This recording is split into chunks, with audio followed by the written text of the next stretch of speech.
샬롬 할렐루야. 출애굽기 20장 12, 13절 네 부모를 공경하라.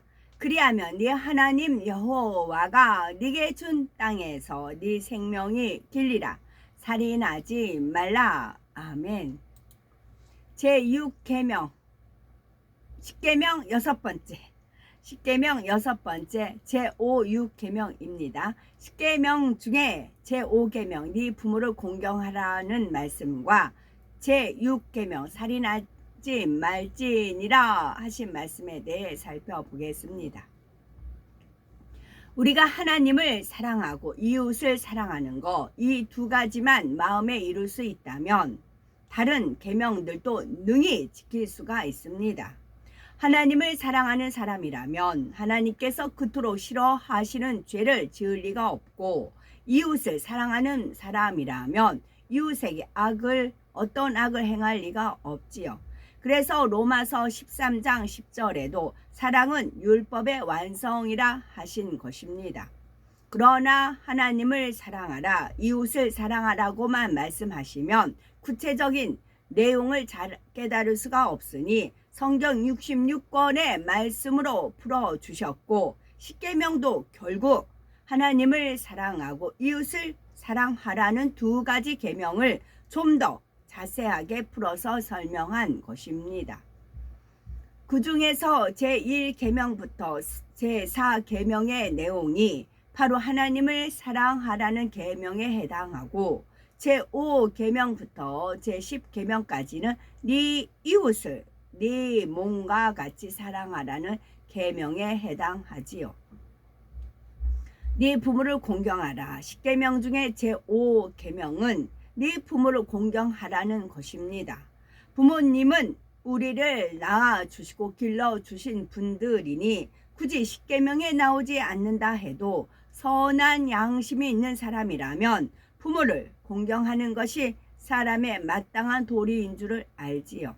그런데 하나님께서 부모를 공경하라 하신 것은 육적인 의미로 공경하라는 뜻이 아니라 주 안에서, 곧 하나님의 말씀 안에서 공경하라는 것입니다. 만약 부모의 마음에 맞추기 위해서 하나님 말씀에 불순종한다면 이는 하나님의 계명을 지키는 것이 아니라 전혀 하나님과 상관이 없는 것이 됩니다. 예를 들어 부모님이 주일에 교회에 나가지 말라고 말씀하시면 부모의 마음을 기쁘게 하기 위해서 안식일을 범할 수가 있겠습니까? 만약 이런 말씀에도 순종한다면 이는 효도가 아니라 부모님과 함께 멸망으로 가는 것입니다. 진정 부모님을 사랑하고 공경한다면 부모님도 전도하여 구원받게 하는 것이 무엇보다 우선되는 일이며 이것이 참된 효도이지요. 그런데 부모를 공경하라는 말씀은 결국 하나님의 계명을 지키고 하나님을 공경하라는 말씀과 같은 맥락입니다. 중심에서 하나님을 공경하는 사람이라면 마땅히 부모를 공경하게 되어 있고, 부모를 진심으로 섬기는 사람은 하나님도 마음 다해 섬기는 것을 볼 수가 있지요. 다만 그 중에서 우선을 따지자면 하나님을 섬기는 것이 먼저입니다. 인류의 조상인 아담을 지으신 분도 창조주 하나님이시며 모든 인류에게 생명을 주신 분도 하나님이십니다. 사람이 잉태될 때는 부모의 정자와 난자로 수정되는 것이지만 그 근본된 생명의 씨는 하나님께서 주셔야만 되지요. 더구나 우리의 몸은 우리가 이 땅에서 살아갈 동안 잠시 거하는 장막에 불과한 것입니다. 참된 나는, 곧 나의 주인은 바로 내 몸 안에 깃들여 있는 영입니다. 영은 사람의 능력으로 낳을 수 있는 것이 아니라 오직 하나님께서 주시는 것이고 성령을 통하여 거듭나게 하는 것이므로 영혼의 참 부모는 하나님이시지요. 그러니 우리는 육의 부모도 도리를 다해 섬겨야 하지만 생명 자체를 주신 아버지 하나님을 더더욱 사랑하며 섬겨야 하는 것입니다. 연로하신 부모님이 이치에 맞지 않는 말씀을 하신다 해서 답답해하며 무시하는 말투와 행동을 보이지는 않았는지요. 하나님을 사랑하는 것과 부모를 공경하는 것은 별개가 아닙니다. 요한일서 4장 20절에 누구든지 하나님을 사랑하노라 하고 그 형제를 미워하면 이는 거짓말하는 자니 보는 바 그 형제를 사랑치 아니하는 자가 보지 못하는 바 하나님을 사랑할 수 없느니라 했습니다. 정녕 하나님을 중심으로 사랑하고 공경하는 사람은 육의 부모도 중심에서 사랑하며 공경할 수밖에 없습니다. 죄악을 버리고 온전히 말씀 가운데 살아갈 때에 마음에 참된 사랑이 임하고 그럴 때 육으로 낳아주신 부모님에 대해서도 그 사랑과 은혜를 깨달아서 깊은 곳에서 우러나는 사랑으로 섬기는 것입니다. 진리 안에서 하나님과 부모를 공경할 때 임하는 축복 살펴봅니다. 하나님께서는 네 부모를 공경하라 그리하면 너의 하나님 나 여호와가 네게 준 땅에서 네 생명이 길리라 하셨습니다. 이 말씀은 단지 땅에서 오래 산다는 의미가 아닙니다. 진리 안에서 하나님과 부모를 공경한다면 그만큼 영혼이 잘 되었다는 의미인데 이렇게 영혼이 잘됨 같이 범사가 잘되고 강건하며 하나님의 지키심을 입는다는 뜻이지요. 불의의 사고나 재앙도 당치 않으며 가정, 일터, 사업터도 항상 형통함을 입는 것, 이런 모든 축복을 포함하여 생명이 길다고 말씀하신 것이지요. 구약 성경에 룻이 그러하였습니다. 룻은 이방 여인으로서 유다 백성과 결혼을 했지만 젊은 나이에 자녀도 없이 남편과 사별하였습니다. 그런 상황에서 시어머니가 고향인 유다로 돌아가겠다고 하자 룻 또한 그녀를 따라가겠다고 확고하게 고백하지요. 이 아름다운 고백을 들으신 하나님께서는 룻이 이방 여인임에도 불구하고 큰 복을 누리게 합니다. 남편의 친척 중에 유복한 사람을 새로운 남편으로 맡게 하셨고 그의 자손을 통해 다윗 왕이 나옴으로 구세주이신 예수님의 계보에 그 이름이 오르는 영광을 누리게 하셨습니다. 살인하지 말라 살펴봅니다. 남의 생명을 빼앗는 살인이 중한 범죄라는 사실은 누구나 인정할 것입니다. 그런데 한 가지 더 기억할 것은 자기의 생명을 해치는 자살 역시 살인죄에 해당한다는 사실입니다. 사람의 생명에 대한 주권은 오직 하나님께 속해 있기 때문에 자신의 생명이라 해서 마음대로 죽이고 살릴 수 있는 것이 아니지요. 낙태의 경우도 마찬가지입니다. 아직 모태에 있는 태아라 할지라도 그 또한 하나의 사람이기에 부모의 마음대로 죽이고 살릴 수 있는 것이 아닙니다. 그 생명에 대한 권한은 오직 하나님께만 있는 것이지요. 그런데 하나님께서 살인하지 말라 하신 것은 단순히 문자적인 의미로 사람의 육에 생명을 해치지 말라는 것만이 아니라 영적인 살인 또한 금하신 말씀입니다. 그러면 영적인 살인이란 과연 무엇일까요? 그것은 첫째, 진리에서 벗어나는 말과 행동으로 상대의 영혼을 실족시키는 것입니다. 두 번째는 형제를 미워하는 것이겠고요. 첫째, 진리에서 벗어나는 말과 행동으로 상대의 영혼을 실족시키는 것인데요. 실족이라는 말은 팔을 잘못 디딘다라는 뜻입니다. 신앙 안에서 누군가를 실족시킨다는 것은 상대를 진리에서 벗어나게 해서 그 영혼을 해롭게 하는 것을 말합니다. 가령 신앙 상담을 받았을 때 그 상황에 맞는 답을 모르면서도 자존심 때문에 잘못된 답을 해주어서 양떼의 형편을 어렵게 하는 일들이 종종 있지요.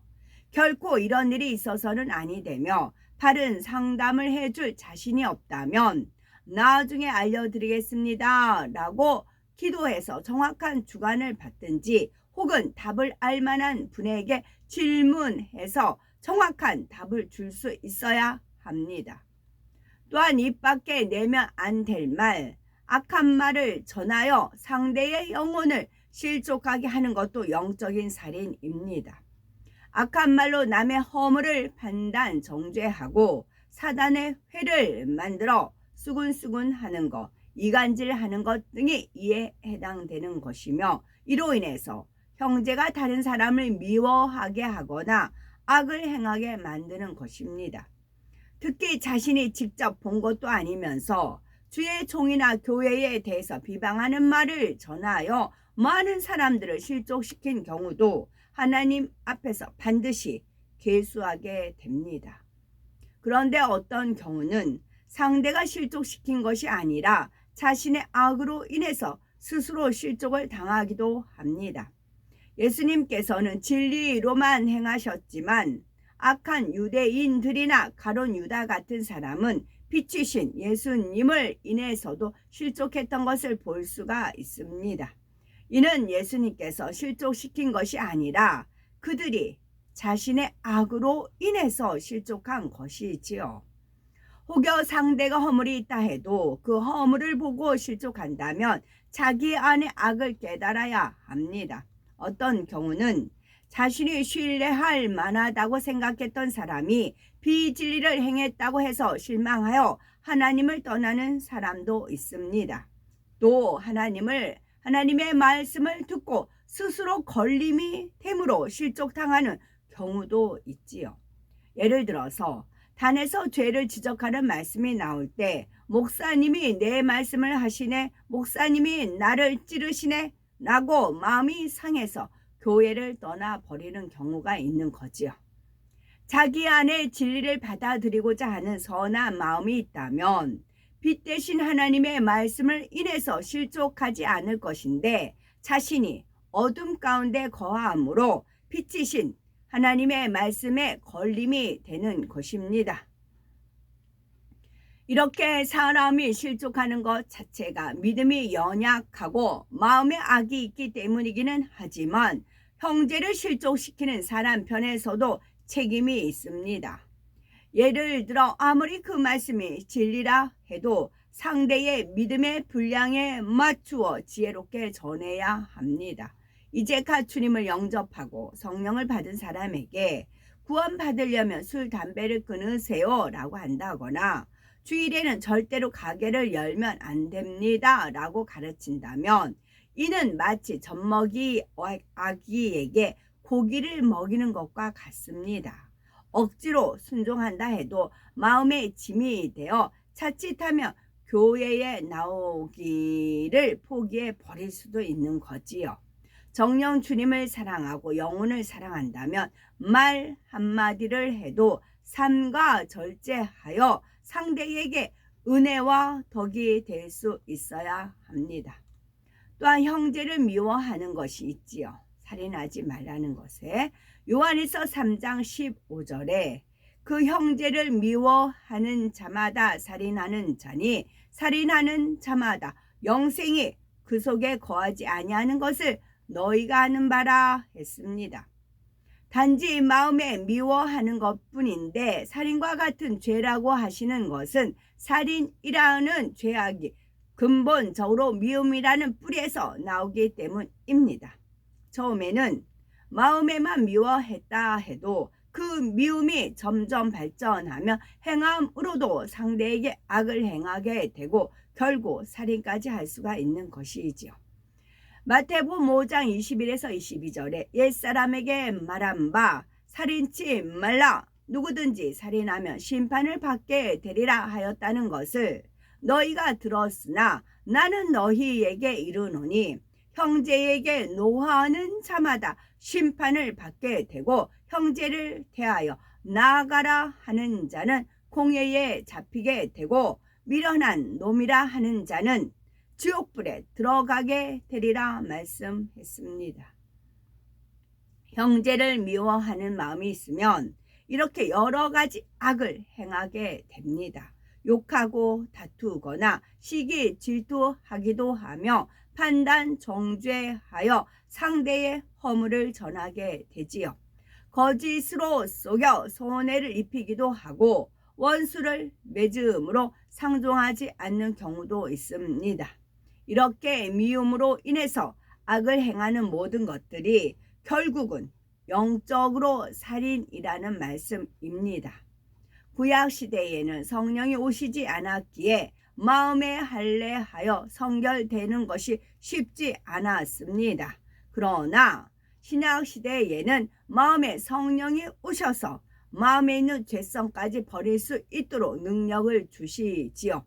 그러니 오늘날 우리에게는 행위적인 살인뿐만 아니라 미움이라는 죄의 뿌리까지 마음에서 벗어버리라고 말씀하시는 것입니다. 이렇게 마음에서 죄악들을 벗어버리고 사랑으로 온전히 채워나갈 때 하나님의 사랑 안에 온전히 거하며 그 사랑의 증거를 마음껏 누릴 수가 있습니다. 아멘.